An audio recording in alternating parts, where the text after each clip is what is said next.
Hi, folks. Um, this evening's video is going to serve as an introduction to our second project, which I'm really excited about. We're getting started on it a little bit later than I would have liked, but it is what it is. We've still got plenty of time to just do a fantastic effort with this, and excuse the bings and dings and whatnot going off here. But so what I'm going to do is I'm going to pull up the assignment sheet. So it's the profile project. So this piece, what you're going to create, you're going to actually do an investigation. Okay? You're going to search for the answer to a specific question, and what you're getting at should be quite focused, right? And rather than necessarily relying entirely on traditional evidence, right, you're going to actually profile someone, you're going to interview someone to arrive at the answer to your question, okay? So for example, if you are very curious about a particular career and you know someone in your life who has pursued that career, you might actually investigate what that career is like from the point of view of this person and how they got to where they are and so on and so forth, okay? I actually have a filmed interview, a Zoom interview that I'll be sharing with you that actually shows you an interview like that. Okay. Now, if you're in the learning community, and those of you who are in the learning community, Section 2, you know who you are, right? You all have some additional requirements because of being in the learning community. So you're going to actually have to cite some outside sources, and yours actually needs to be career related if you're in the learning community. And again, that's only 20 of you, give or take, right? So the rest of you, your options are a little bit more open, right? But even if you're doing something career related, you've got a plethora of options available, okay? So, and I'll run through this as I'm going through the document. And again, I'm not going to read the document verbatim as I go through it, but I am going to point out some highlights for you. Okay, so you are investigating. You're doing an investigation, okay? And you'll look, when you see the sample essays, you'll get a better sense of what I'm talking about. But say, for example, there was something that occurred in your life when you were a child, and you sort of have vague memories of it, but maybe you were young, and you can't really put all the pieces together, but you really wanted to know about that event because you felt like it's something significant to the family, for example. You could ask an older relative to relate the story to you, okay? That's an example of this type of inquiry. One of the most effective one of these, it's one of the sample essays, I had a student write about her uncle's paintings, right? She was always curious about what motivated his art, right? So she actually interviewed her uncle and asked him about it and so forth, and and was able to use images of the paintings and so forth in the piece, in her profile, and it was really, really nice. And you'll see that when you look at the sample essay. I have modified this in the past. I am not asking you to transcribe the interview.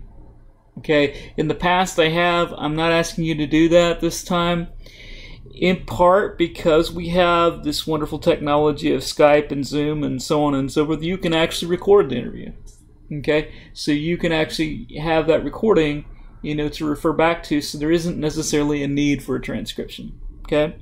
So there's that. And I'm not asking you to turn in your Zoom or Skype interview, but I'm just pointing that out as an option for this. And if COVID has taught us anything over the last 9 months, it's that people are far more accessible than perhaps we thought they were, via these electronic mediums, okay? But you want to be very clear and very directive with your interview. And you'll see the interview that I did, and it'll give you some sort of an idea, right? So, I'm just going to skip down here to these nice points, right? Because this, in essence, tells you what your profile should entail, right? So in the first couple paragraphs, you want to identify what you're investigating and why it's important to you. Why do you give a shit? Why do you care? Because if you can't articulate why you give a shit, right? Why you care, right? Your reader's not going to care. Okay? Of what interest may this have to your audience? You also need to identify that within the first couple of paragraphs. So, again, the idea of audience is very important. To whom are you writing? For whom are you writing? Right? And why would this particular investigation interest them? So you identify why it's interesting to you, why it's important to you. Why would it be important to your audience?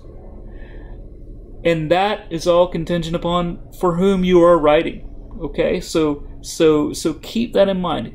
How is this interesting to your audience? Who are your audience, right?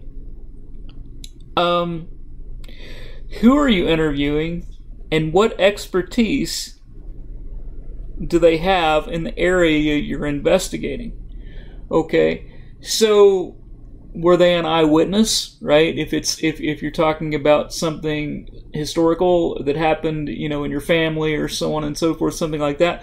Were they the creator of the piece? If you're talking about an artifact, like an art object or something like that. If it's a career-oriented piece, is it someone who has been a part of that particular career field? Okay. There are other ways to address career field essays too, rather than necessarily just someone in the career field. For example, you want to be an FBI agent, okay, or a police officer, something like that. You might get a real interesting perspective if you were to interview the spouse of a police officer or an FBI agent to try to get their perspective, because you might learn about what it's like to have a spouse, in a position like that, in a position of being constantly put into danger. Same thing if you're interviewing, say, a military spouse or a spouse of a firefighter, for example, right? So again, there are different ways that you can approach this to still, satisfy, if you're in the learning community, that career aspect, okay? And then what's your relationship? What is the person you're interviewing's relationship to you? Again, this is in the first couple paragraphs. You want to bear all this out. Why is it important to mention your relationship to them? Because that creates credibility, right? Your reader needs to know why you trust the person. Okay. Now, spend at least a paragraph or so, and again, a paragraph can be, we're not talking about 5-paragraph essay here. We're not talking about the STAR test. X the STAR test, right? That's not what we're talking about. As I have said repeatedly, the only thing that the STAR test methodology is good for is passing the STAR test, okay? A paragraph can be 3 sentences, a paragraph can be 12, 14, however many sentences, right? But spend a paragraph, just a chunk of space, right, describing the person that you are profiling, using the descriptive techniques that I talked about for the narrative essay. And again, you see my phrasing here. It's the same thing that I said before. Think about how you would describe this person to someone who has never seen the person, such that the person to whom you're describing the person could pick them out of a crowd, right? So think about that. Now, this says read through your transcription. Well, or, conversely, rewind your interview, watch. Well, shit, there's no rewind anymore. Start your interview over and watch it and note key points in there, right? You are not going to be quoting your entire. Please don't. Please do not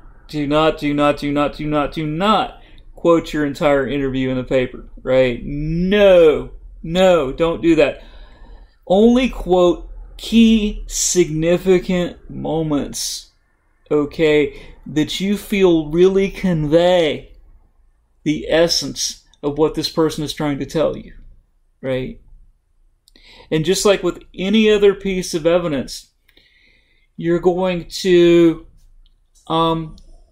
explain the significance or the meaning of what's being conveyed in that person's words, or your words if you're talking back and forth in the interview, relative to the idea that you're talking about. In other words, why are these particular words important? What do they evoke for you? What do they mean? What are these words in the context of your investigation, right?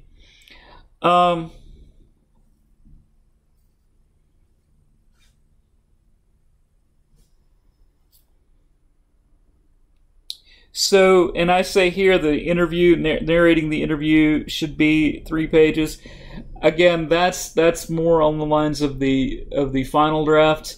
Again, the final draft should be around 4 or 5 pages. So yeah, in the initial draft, you don't necessarily have to hit that. You want to hit around 3 pages in the initial draft, and I'll get to that in a minute.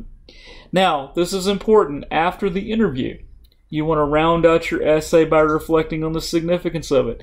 You want to talk about, how perhaps your perspective on the event, the item, the career field, whatever it is, may have changed, right? Do you have the same expectations? Do you feel the same way about it? So on and so forth. How has your perspective, if at all, changed about the person whom you have interviewed, right? Okay? Things like that. Now, if you're in the learning community, this is only for learning community students, so, okay, your subject must, in some aspect, be career-related, and I just talked about how you can kind of flub that a little bit, okay? This profile will also correspond to your final presentation in Professor Vega's Uni 1301. So in other words, you're going to take the subject of this and you're going to transpose it, right, into a presentation which you will deliver for his class, okay? But the 2 courses, the profile, I'm going to assess that, and Professor Vega will assess the presentation, okay? Now, if you are in the learning community, you need to also include 3 scholarly sources cited parenthetically and with a works cited page in your profile. And my understanding is that you've been studying citation and research in Uni 1301. Okay, so you should know how to do this. Okay, and I can throw some resources up on Blackboard, but you should know how to do this. Okay, based on University 1301. Okay. Now, as far as citation conventions, you use what is most appropriate to the career field that you are investigating. For the vast majority of you, that's going to be APA. Okay. Now, I have some invention exercises here. Again, I'm not going to assess the invention exercises themselves. I do wholeheartedly recommend that you do these because it will help you in the creation of your first draft. That's why they're called invention, okay, is that they help you, they invent stuff to go in your draft, material to go in your draft. So I wholeheartedly recommend that you engage with these invention exercises. And of course, right, and I'll make reference to this, you can and should refer to the specifics of the invention work in your reflections. Okay, so when you're writing your reflection, you can talk about, oh, I worked on such and such invention and created, and came up with X idea, right? And of course, this is this general stuff here.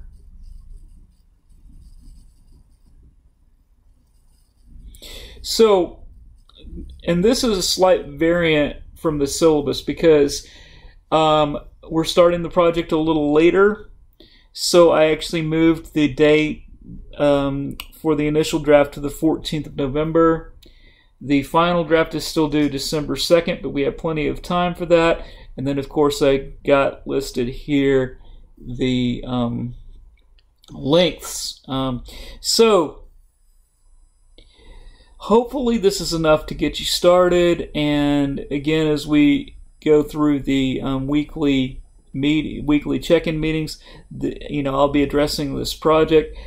There'll be sample essays, a sample interview, as I said, and so on and so forth, right? So, but hopefully this is enough to get you started. All right. Thank you so much.